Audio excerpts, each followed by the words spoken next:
राधे राधे भक्तों, आज हम आपको भक्तिमती शबरी की कथा सुना रहे हैं। शबरी बहुत भक्ति की साक्षात प्रतिमा थी। उसका जन्म भीलकुल में हुआ था। वह भीलराज की एकमात्र कन्या थी। उसका विवाह पशु स्वभाव के एक क्रूर व्यक्ति से होना निश्चित हुआ था। अपने विवाह के अवसर पर बलि हेतु लाए गए पशु समुदाय को देखकर उसका हृदय करुणाप्लवित हो उठा। उसके हृदय में दया, अहिंसा और भगवत भक्ति के संस्कार थे। उसने अपने पिता के अपयश की परवाह किए बिना चुपचाप जंगल की राह ले ली। शबरी वन में निवास करने लगी। उनके मन में साधु संतों की टहल करने की बड़ी इच्छा थी, पर शरीर नीच जाति का था। साधु संत सेवा स्वीकार नहीं करेंगे, इसलिए थोड़ी रात होने पर ही वे ऋषियों के आश्रम में जब चिप कर जाती, लकड़ियों की बोझ रखाती। प्रातःकाल शीघ्र ही उठकर सरोवर पर आने जाने के मार्ग को झाड़ बुआर कर उसकी कंकड़ियों को बीनकर अलग डाल देती। यह सेवा करते हुए उनको कोई भी नहीं देख पाता था। सवेरे उठकर ऋषि लोग आपस में कहते कि मार्ग को नित्य कौन झाड़ जाता है और लकड़ियों के बोझ कौन रख जाता है। वनवासी ऋषियों में एक वतंग नामक ऋषि थे। वे परम विरक्त और भक्ति रस के आनंद से परिपूर्ण थे। लकड़ियों के बोझ रखे देखकर वे अपने शिष्यों से कहने लगे कि इस तपोवन में ऐसा कौन आ गया जो नित्य चोरी से सेवा करता है। उसे एक दिन पकड़ो।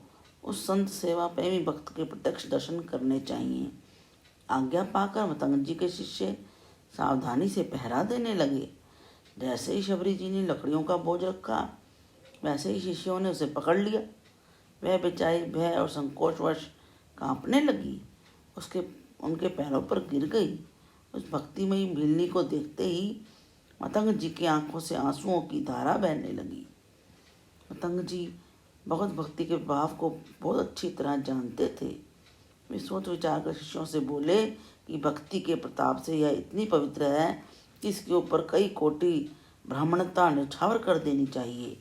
मतंग जी ने शबरी को आश्रम की एक पर्णकुटी में रहने का स्थान दिया और उसके कान में श्री सीताराम मंत्र दिया और कहा, मैं प्रभु की आज्ञा से उनके धाम को जा रहा हूँ। तुम इसी आश्रम में रहकर भजन करो, यही श्री राम जी का दर्शन तुम प्राप्त करोगी। गुरुदेव श्री मतंग जी के वियोग ने शबरी जी के हृदय को बड़ा कठोर कष्ट दिया। उनसे जीवित नहीं रहा जाता था, पर श्री राम जी के दर्शनों की आस लगी थी, इसलिए जीवित रही। मुनियों के स्नान मार्ग को थोड़ी रात रहे झाड़ बुहार कर आ जाती थी। एक दिन विलंब हो गया। स्नान के लिए ऋषि आने जाने लगे। मार्ग संकरा था।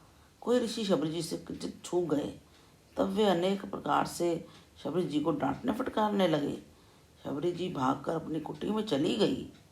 वे ऋषि सोच विचार कर पुनः स्नान करने के लिए चले गए। सरोवर में प्रवेश करते ही उसका जल अनेक कीड़ों से भरे हुए रुधिर के समान हो गया। इससे ऋषि को एक नया दुख उत्पन्न हो गया। भक्त स्पर्श से अपने को अपवित्र समझने वाले मुनि के अपराध से ही सरोवर का जल अपवित्र हुआ था, पर उस अभागे ने रहस्य नहीं जाना। उल्टे ऐसा समझा कि शबरी के स्पर्श जन्य दोष से ही जल दूषित हो गया है। शबरी जी को श्री राम जी की बड़ी भारी चिंता रहती थी। वे उनके आगमन की प्रतीक्षा में बहुत व्याकुल रहती थी। वन से बेर बीन कर लाती, चक्कर देखती। जो फल मीठे होते उन्हें श्री राम के योग्य समझकर उनके लिए रख लेती।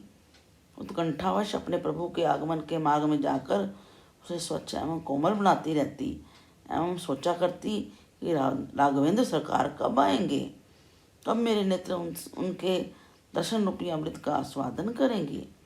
इसी प्रकार से प्रभु के आगमन की बाट देखते देखते जब बहुत दिन बीत गए, तब एक दिन अचानक श्री राम जी आ गए। उनके सभी शोक मिट गए, परंतु उसे अपने शरीर के नीच कुल में उत्पन्न होने की बात याद आ गई। इसलिए वह संकोचवश भागकर कहीं छिप गई। भगवान श्री राम वनवासी लोगों से और ऋषियों से पूछते पूछते वहां पर आए जहाँ शबरी जी का स्थान था। वहाँ शबरी को ना देखकर भगवान कहने लगे कि भाग्यशालिनी हरिभक्ता कहाँ है। मेरे नेत्र उसके दर्शन रूपी सुधा के प्यासे हैं। स्वयं सरकार मेरे आश्रम में पधारे, यह जानकर शबरी जी भी आश्रम की ओर दौड़ी। दूर जहाँ से प्रभु जी को देखा था, वहीं से सब प्रेम साष्टांग दंडवत प्रणाम किया। शबरी के नेत्र प्रफुल्लित हो गए। भगवान ने समीप जाकर शीघ्रता से ललक कर उसे उठा लिया। कोमल कर कमल के स्पर्श से तन मन की सब व्यथा दूर हो गई। नेत्रों से आनंद के आंसुओं की झड़ी लग गई। भगवान श्री राम परम सुखी होकर आसन पर विराजे। शबरी जी ने अर्घ पाद्य पूर्वक बेर आदि फल अर्पण किए। श्री राम जी ने उन्हें प्रेम से खाकर उनके अद्भुत सुंदर स्वाद की बार बार प्रशंसा की। उधर सभी ऋषि आश्रम में बैठकर सोच विचार करने लगे कि सरोवर का जल बिगड़ गया है, उसे शुद्ध करने के लिए यज्ञ आदि सर्वतीर्थ जल निक्षेप आदि सब उपाय हमने कर लिए, पर वह शुद्ध ही नहीं हुआ। अब बताओ वह कैसे सुधरे।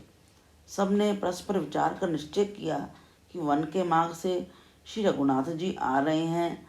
यह सुना है जब वे आए तब हम लोग उनसे कहें कि आप इसका भेद बताइए। इतने में ही उन ऋषियों ने सुना कि श्री राम जी तो शबरी जी के आश्रम में जाकर विराजे हैं। तब सबका ब्राह्मणत्व का अहंकार दूर हो गया और वे कहने लगे कि चलो वही चलकर उनके चरणों में प्रणाम करते हैं। वे ऋषिगण शबरी के आश्रम में आकर बोले, प्रभु श्री राम, आप सरोवर के जल को शुद्ध करने का उपाय बताइए। भगवान ने उत्तर दिया कि शबरी के चरणों का स्पर्श करो, उसके बाद सरोवर के जल से इसके चरण स्पर्श करवाओ, जल तुरंत पवित्र हो जाएगा। भगवान की आज्ञा से ऋषियों ने ऐसा ही किया। सरोवर का जल अति निर्मल हो गया। भक्ति की ऐसी महिमा देखकर ऋषियों के हृदय प्रेम भाव से द्रवित हो गए। महर्षि मतंग की वाणी आज सत्य हो गई थी। भगवान ने उसे नवदा भक्ति का उपदेश दिया। शबरी ने सीता जी के खोज के लिए प्रभु को सुग्रीव से मित्रता करने की सलाह दी और स्वयं को योगाग्नि में भस्म करके सदा के लिए श्री राम के पाद पद्मों में लीन हो गई। ऐसे ही भक्ति से ओतप्रोत और भी अन्य भक्तों की कथा सुनने के लिए इस चैनल को लाइक, शेयर और सब्सक्राइब कीजिए। हरे कृष्ण कृष्ण कृष्ण हरे हरे, हरे राम राम राम हरे हरे।